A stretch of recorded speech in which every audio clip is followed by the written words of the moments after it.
Hi, my name is Curtin. I write poetry.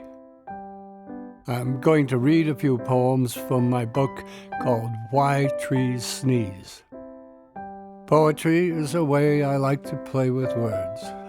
Sometimes I like to write words that I think are funny or that are even ridiculous. Here are a few poems that have silly answers to questions about trees.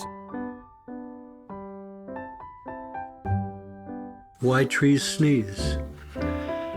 Ivy vine is domineering. She makes her leaves lick shins of trees to make them shiver from bottom to top. She knows it constricts the cricks in veins, and that's the trick that makes trees sneeze. And when trees sneeze, they send their leaves flying for miles in terrible pain, and none of them ever gets home again.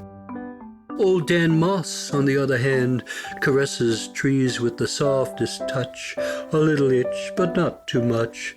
And when their skin is hard and tight, his touch is light and nicely moist, just the choice the tree would make if it could say to the forest floor, "I'll have some moss, please, nothing more."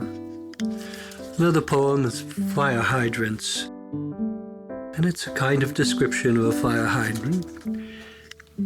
It's not that they have no sense of humor. They're known to gush when tickled by flushing, but they never seem to grin.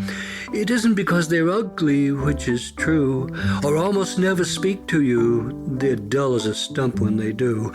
No, they're taught to tightly hold their sides, to hold a city's water supplies, for fire and ice and fluffy rice and making you smell nice. So you could try to make them smile by one of your amazing tricks. You put both hands across their hats. I know that helps them to relax, unlike what they endure from dogs or even cats. Then you hop across their tops like fleas that leap across your knees.